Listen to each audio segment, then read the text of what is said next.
Good day, everyone. We are Group 5 and we are about to discuss Rizal's life in his early age.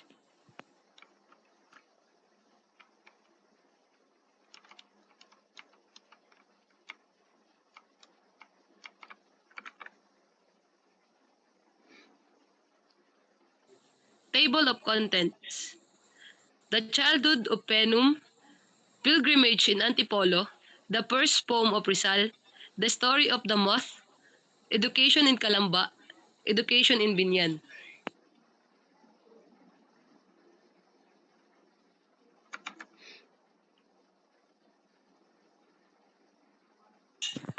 The Childhood of a Penum. Penum is someone who is exceptionally talented or admired, especially an at an up and comer. So si Rizal daw ay isang Penum sapagkat isa siyang talentado at saka marami ang humanga sa kanya.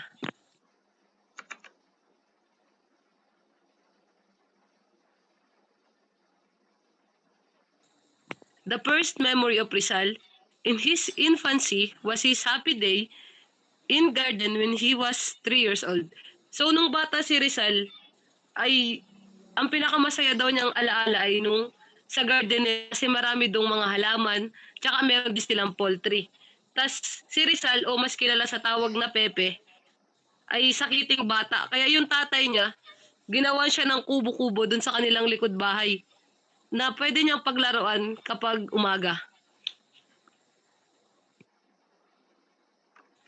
The nocturnal walk in the town, especially when there was a moon. So si Rizal din nung bata din siya kapag paggabi na, mahilig din siyang maglakad-lakad.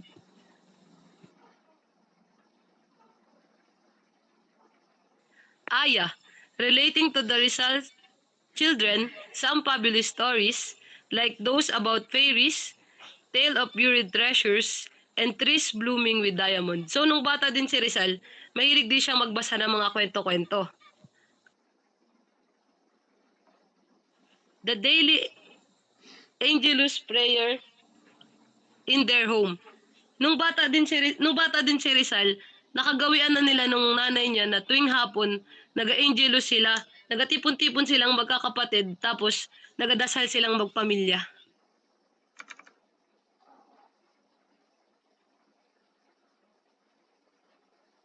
Concha died of sickness in 1865. Si Concha ay isang kapatid ni Rizal na namatay. Yung pagkamatay ng kapatid ni Rizal na si Concha ay nagdulot kay Rizal ng labis na kalungkutan. Kaya nagluksa siya ng matagal sa kanyang kapatid. Si Concha din yung yung naturing ni Rizal na unang heartbreak niya sa babae.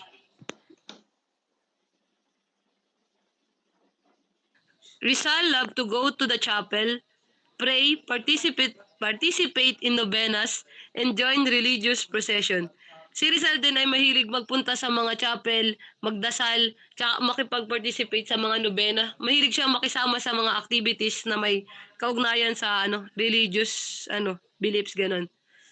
He used to visit the scholarly Catholic priest Luciano Lopez to listen to his inspiring opinions on current events and true life views. Si yung Catholic priest din na si Luciano Lopez na taga Kalamba, lagi siyang inadalaw ni Rizal para humingi ng mga advice tungkol sa mga nangyayari sa buhay-buhay. Ganon. When he was about 6 years old, his sister once laughed at him for spending much time making clay and wax images. So nung bata din si Rizal ay may story doon na si Rizal ay mahilig gumawa ng mga figures, mahilig siya mag-ukit-ukit. Tapos yung kapatid niya, natawanan lang siya. Tapos nung natawanan siya nung kapatid niya, sabi niya ay, "All right, laugh at me now. Someday, when I die, people will make me monuments and images of me." Which is nagkatotoo naman kasi alam naman natin na si Rizal ay merong rebulto ngayon.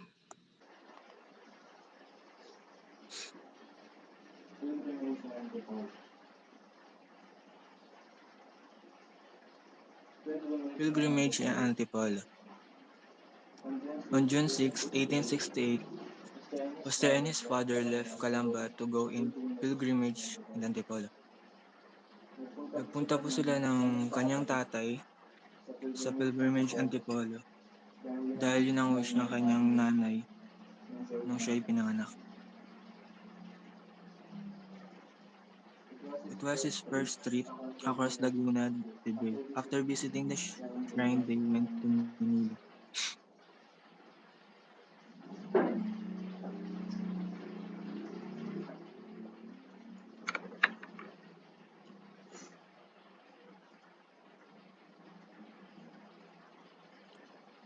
He received a pony as a gift named Alipato. Si Alipato po ay gift sa kanya ng kanyang tatay dahil dahil siya isang bata na mahilig sumakay sa isang pony.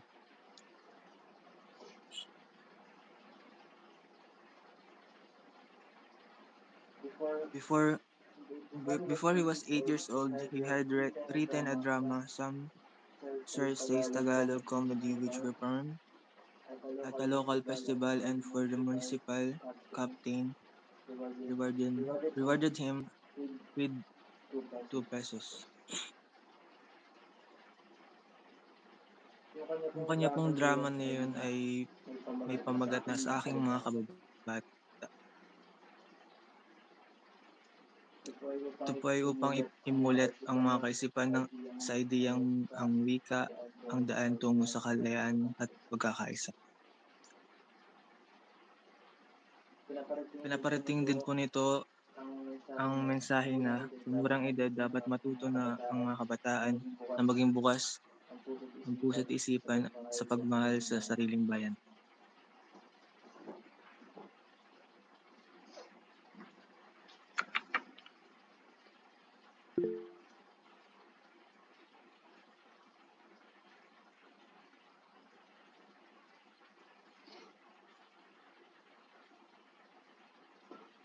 The first poem of Rizal. Rizal first poem at the age of 8 sa aking mga kabata to my fellow children written in native language.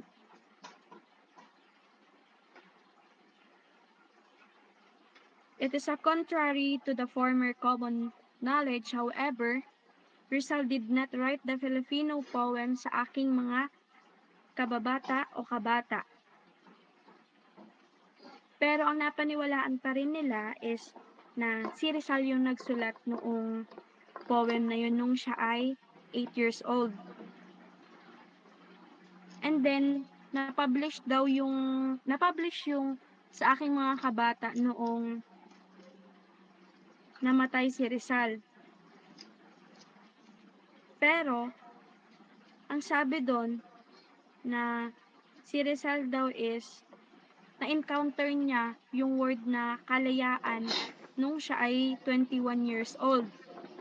8 years old niya nung sinulat yung sa aking mga kabata. So, palaisipan yun sa mga tao kung o dun sa mga nakakataas kung si Rizal ba talaga yung sumulat ng sa aking mga kabata dahil sabi kasi na nung 21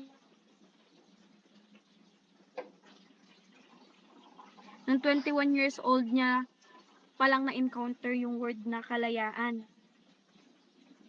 And then, yung word na kalayaan na yun, hindi lang isang beses na banggit dun sa tulang aking mga kabata.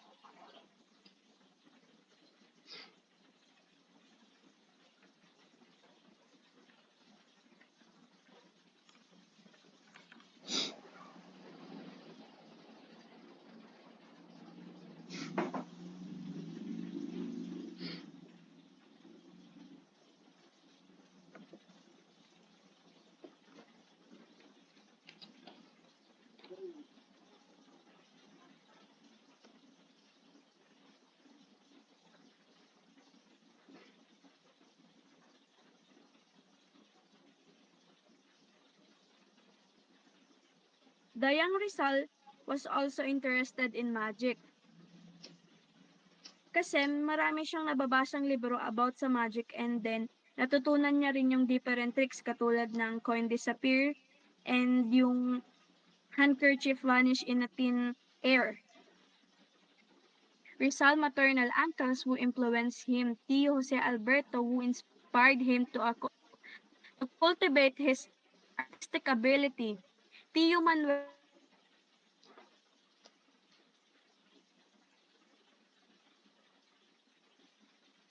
Tio Manuel who encouraged him to fortify his frail body, Tio Gregorio who intensified Rizal's avidness to with good books. Yung tatlong tiyo niya na yun, yun yung nakatulong sa kanya para ma-enhance yung different sides ni Rizal when it comes sa arts and then in terms sa kanyang body and then yung pagbabasa ng mga libro.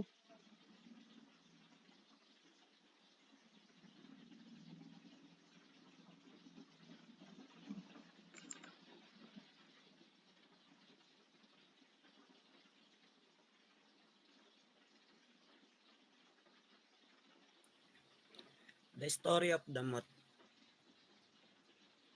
Story of the moth taught obedience, especially to elders. Lolay and Doña Teodora held regular storytelling sessions with Rizal to impart life lessons at para madagdagan yung mga informations na patungkol sa mga buhay-buhay.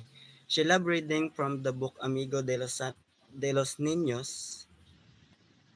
Itong librong ito ay sa English ay tinatawag na A Children's Friends.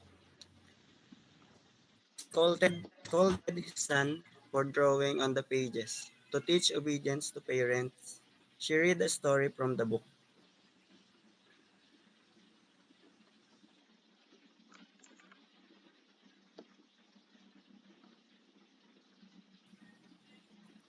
Lolay chose a story about a daughter moth who was warned against approaching a lamp flame.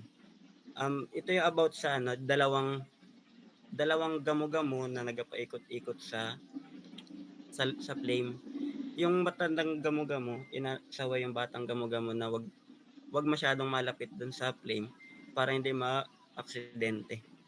Pero hindi man ito sumunod at yung batang gamo-gamo ay lumapit pa din. Kaya yun yung naging dahilan kung bakit siya namatay. Pepe witnessed a moth fluttering too close to the flame of an oil lamp during a storytelling, resulting in its death. Both moths in the two tales paid the price of getting near the fatal light. Habang inakwentuhan siya about sa moth, may nakikita siyang gamo-gamo na nagapalipad or nagapaikot-ikot doon sa flame. For young Rizal, the young moth died a martyr to its illusion. Yung story about sa moth, maaaring mahalin tulad sa buhay ni Rizal dahil kagaya ng gamo-gamo na nasa kwento. Alam ni Rizal na maaring ikasawi ng buhay niya yung pakipaglaban sa mga Espanyol, pero tinuloy niya pa rin para may paglaban yung bansa.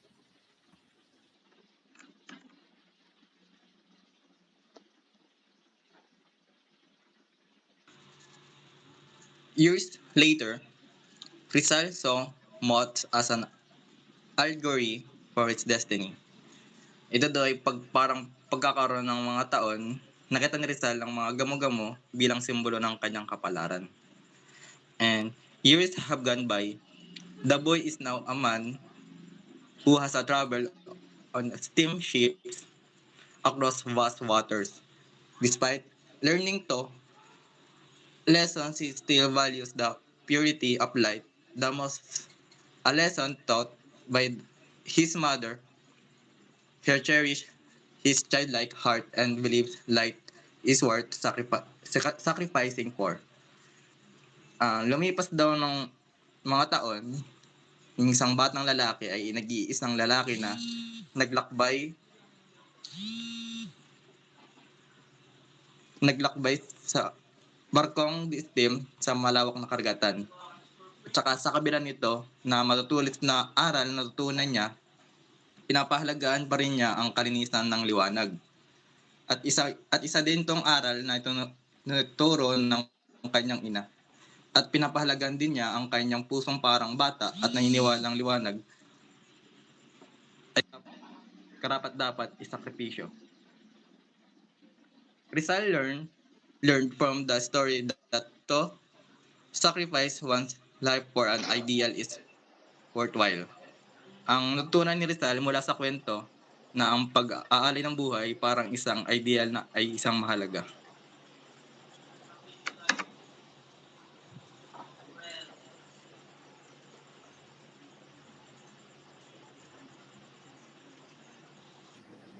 Education in Calamba.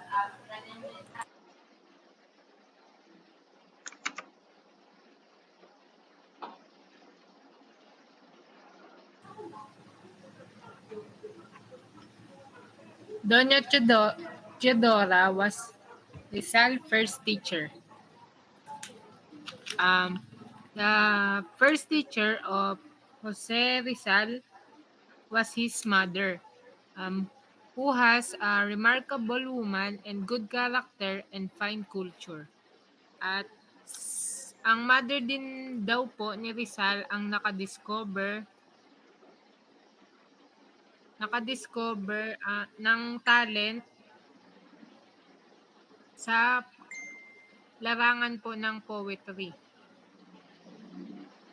At the age of 3 din po is natutunan din po niya ang alphabet at pagdadasal. Next. Ay. Hindi pa, balikan. He was also mentored by his sister Saturna and his 3 uncles named Tio Jose, Alberto, Tio Gregorio, and Tio Manuel. Si Jose Rizal din po is naging guro niya din ang kanyang kapatid na si Saturna at ang tatlo niyang Tio, which is si Tio Alberto, Tio Gregorio at Tio Manuel. To further enhance what Rizal has learned, his parents also hired a private tutor such as Maestro Celestino, Maestro Lucas Padua at Maestro Leon Monroy, who died 5 months later. So, dito naman po, as Jose grows older, his parent po is nag-employ po siya ng private tutor to give his lesson at home po. Ang una po niyang naging teacher is si Maestro Celestino at ang pangalawa naman po is si Lucas Padua at ang humuli ay ang matandang si Leon Monroy na namatay po after 5 months.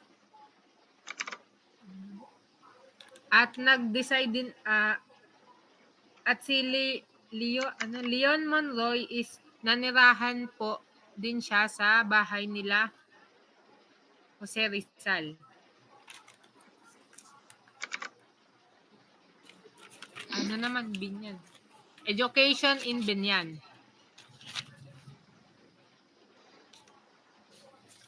In June 1869, Jose Rizal was brought to school in Binyan. It was the school of Maestro Huistiano Aquino Cruz.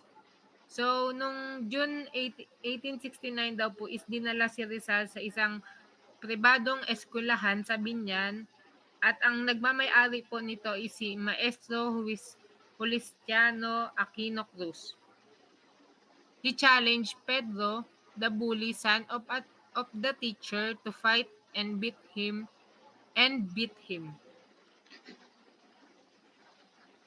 So, Hinamon po ni Rizal ang nambubuli po sa kanya na si Pedro sa isang laban na natutunan daw po niya yung pakikipagbuno sa kanyang uncle o si Tio Manuel niya po.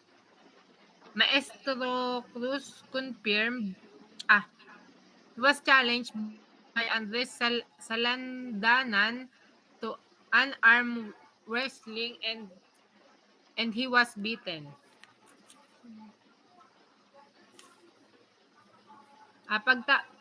Dito naman po is pagtapos daw po ng klase ni Rizal is nagkaroon daw po sila ng laban ni Andres Salandanan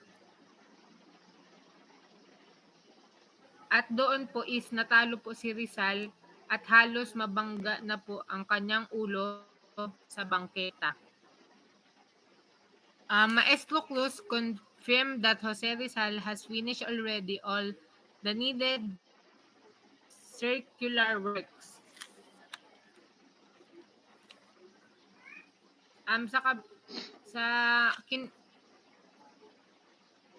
Gayunpaman is nakonfirma din po ni Maestro Cruz, isang guro ni Rizal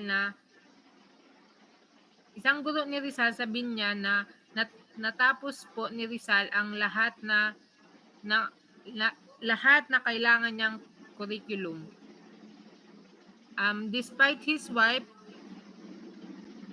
reluctance, Don Francisco then decide to send Jose Rizal to Manila. Sa kabila daw po ng pag-aalinlangan ng kanyang asawa, ay nagpasya din po si Don Francisco na ipasok si Rizal sa isang paaralan sa Maynila, which is yung Ateneo.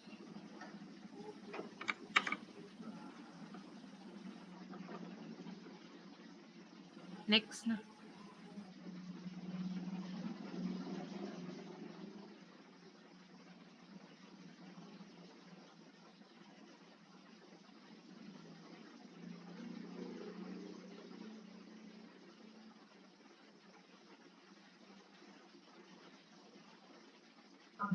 Jose goes to Binyan.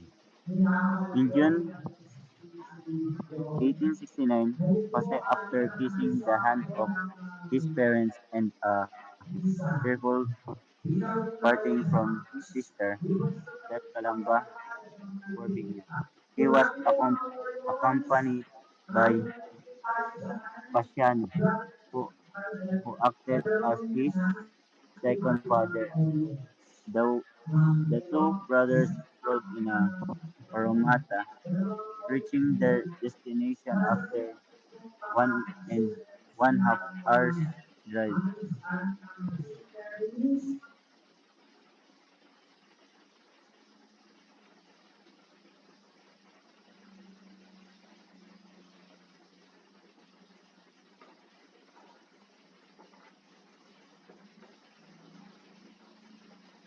They proceeded to their aunt's house, where Jose was to lodge. It was almost night when they arrived, and the moon was about to rise. That same night, Jose with his cousin named Leandro went sightseeing in the town. Instead of enjoying the sights, Jose became depressed because of homesickness. In the moonlight, he recounted, "I remember my hometown, my idolized mother, and my solicitous sister. Ah, how sweet to me was Calamba, my own town, in spite of the fact that was not as wealthy as Binyan."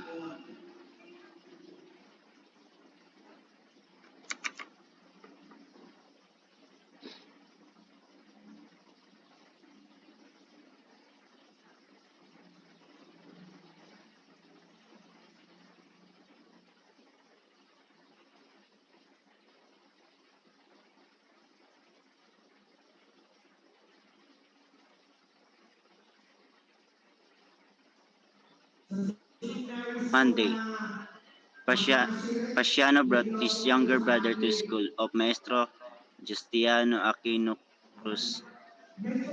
The, aunt, the school was in the house of the teacher, which was a small nip hut about 30 meters from the home of Jose's aunt. Pasiano knew the teacher quite well because he had been a pupil under him before.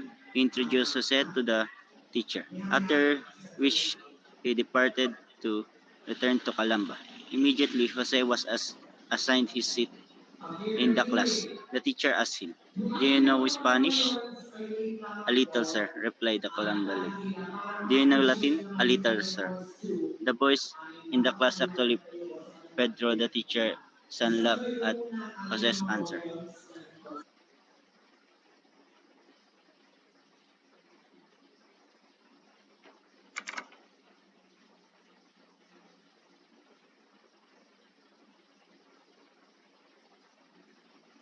After the class in the afternoon, a classmate named Andres Sandalahan challenged him into an arm wrestling match. They went to a sidewalk of a house and wrestled their arms. Jose, having a weaker arm, lost and nearly cracked his head on the sidewalk.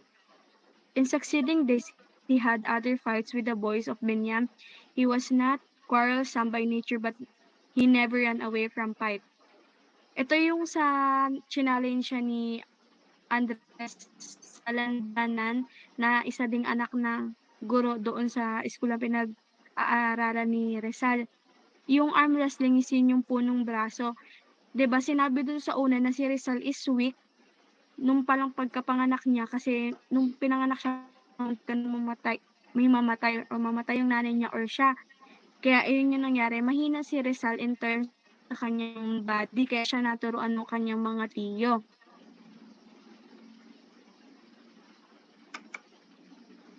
Next po.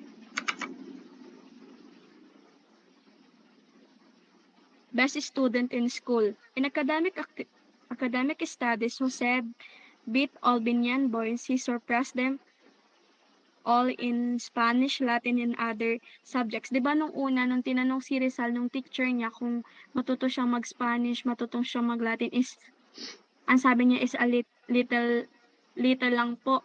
And then, nung at the end na nun, nag-aral na nung maigi si Rizal, and then, nung natuto na siya, mas nahigitan niya pa yung mga Binyan boys. And then, nangyari pa na yung iba niyang classmates is naiinggit sa kanya dahil sa kung anong talento meron si Rizal.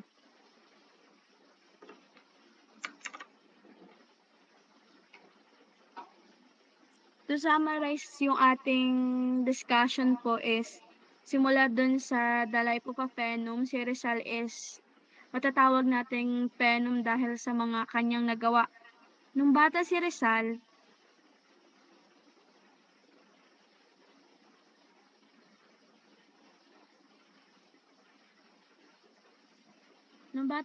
marami siyang napagdaanan.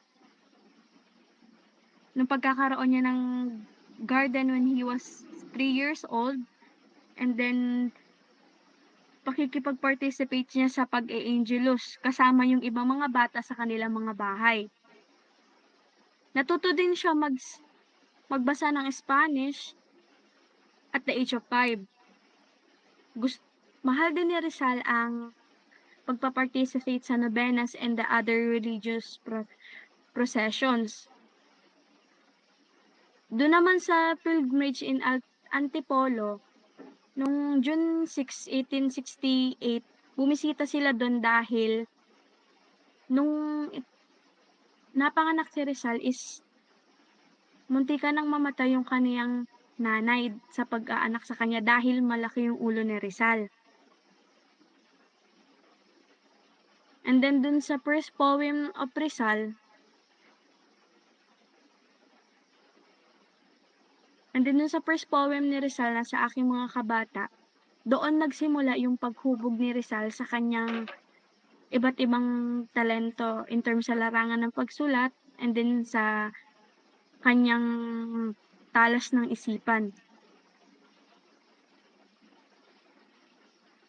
Doon naman sa The Story of the Moth, gaya ng sinabi ni Ola doon na for young Rizal, the moth died a martyr to its illusion. Nakita kasi niya na nakita niya,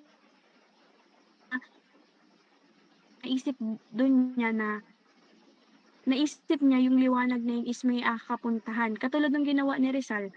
Pero at the end, nagawa man niya yun, at the end, namatay siya. And then naman dun sa education ni Rizal in Calamba, in Binyan, lahat ng pag-aaral niya doon is nag-excel siya. Yung mga lessons na natutunan ni Rizal through his childhood is nakatulong sa kanya para ma-build ko. Yun lang.